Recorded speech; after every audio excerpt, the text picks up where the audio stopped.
Pensa só, como é que uma simples intenção, tipo a de levantar um peso, se transforma de repente numa ação física poderosa. Parece quase mágica, né?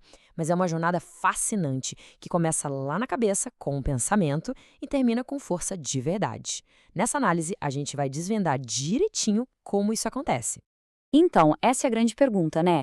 Como um pensamento vira força física? O que parece um passe de mágica é, na verdade, uma sequência super bem orquestrada de sinais elétricos e químicos. Vamos mergulhar nisso agora e seguir o caminho desse sinal, desde o cérebro até o músculo.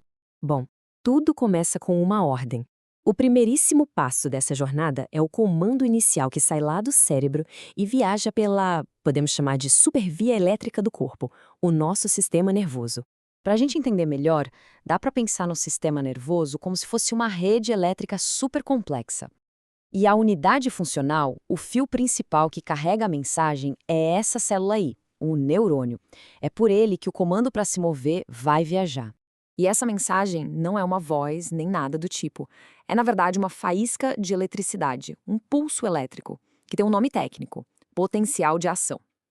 É esse pulso que carrega a ordem do cérebro para o músculo. Tá, mas como esse sinal é gerado? É um processo de 3 etapas bem rápido. Primeiro, a polarização. O neurônio está ali em repouso, mais carregado, que nem uma pilha. Aí, quando o estímulo chega, acontece a despolarização. A carga elétrica inverte e, pum, o sinal dispara. E logo em seguida, para não perder tempo, vem a repolarização, onde o neurônio se reseta, sabe? Fica pronto para o próximo comando. É um ciclo constante: carregar, disparar, reiniciar. Ok, o sinal elétrico viajou pelo neurônio. Mas agora ele chega no ponto talvez mais crítico de toda a jornada: a fronteira entre o nervo e o músculo. Esse ponto de encontro tem um nome específico. É a junção neuromuscular. É um espacinho minúsculo, uma fenda, onde a mensagem precisa ser entregue do neurônio motor para a fibra muscular. E aqui acontece uma coisa incrível. O sinal elétrico, por si só, não consegue pular esse espaço. Então o que ele faz? Ele se transforma. O pulso elétrico aciona a liberação de um mensageiro químico para fazer a ponte. Esse mensageiro químico é a acetilcolina. Pense nela como se fosse a chave que encaixa perfeitamente na fechadura da fibra muscular. Quando ela se conecta, destrava o músculo e gera um novo potencial de ação, só que dessa vez dentro da própria célula muscular. Certo, o sinal foi entregue com sucesso. Agora vamos dar um zoom bem de perto lá dentro da fibra muscular para ver como esse novo comando elétrico finalmente se torna força mecânica, força de verdade. Dentro de cada fibra muscular existem milhares de pequenos motores. E a unidade funcional desses motores é o sarcômero. Ele é composto principalmente por 2 proteínas, a actina, que é mais fina, e a miosina, que é mais espessa. Olha só essa imagem. Ela mostra direitinho como a contração funciona. É a chamada teoria do filamento deslizante. Repara como os filamentos mais grossos, a miosina, meio que se agarram e puxam os filamentos finos de actina. Esse movimento de deslizar um sobre o outro encurta cada sarcômero, e quando milhares deles fazem isso ao mesmo tempo, o músculo inteiro se contrai. É aí que a força é gerada. Então, a pergunta é: o que dá o sinal verde para esse deslizamento acontecer? Aquele potencial de ação que chegou lá na fibra muscular libera íons de cálcio. E o cálcio é o gatilho final, ele que permite que a actina e a miosina finalmente se conectem e gerem a força. Agora que a gente já entendeu todo o mecanismo, vamos conectar isso com o treinamento de força. Porque olha que interessante, no comecinho de um treino não é só o músculo que muda.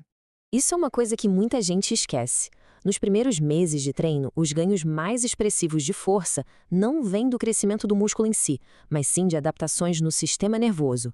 O cérebro e os nervos aprendem a ser mais eficientes. É por isso que a força parece subir tão rápido no começo, mesmo antes de qualquer mudança visível nos músculos. É como se fosse uma atualização de software para o nosso corpo. O cérebro aprende a recrutar mais unidades motoras, ou seja, mais neurônios, e as fibras musculares que eles controlam. Os sinais são disparados de um jeito mais rápido, mais sincronizado, e os freios naturais do corpo são, digamos, aliviados. Basicamente, o sistema fica muito mais craque em usar musculatura que já existe. Depois que esse software neural foi otimizado, aí sim o corpo começa a investir na segunda fase da adaptação, o crescimento físico do músculo. É o que a gente pode chamar de upgrade hardware. E esse upgrade de hardware tem um nome: hipertrofia. É o aumento do tamanho das fibras musculares, o que leva a um aumento visível na massa muscular. Esse processo é mais lento, claro, mas é o que sustenta os ganhos de força no longo prazo. Vamos dar uma olhada nesse gráfico para entender como tudo se encaixa. A linha vermelha mostra o progresso geral da força, certo? Agora, olha a linha laranja, das adaptações neurais. Ela sobe muito rápido no início, sendo a grande responsável pelos ganhos iniciais. Já a linha amarela, da hipertrofia, começa bem mais devagar, mas com o tempo ela se torna cada vez mais importante. Então, a grande lição aqui é que força não é só sobre o tamanho do músculo.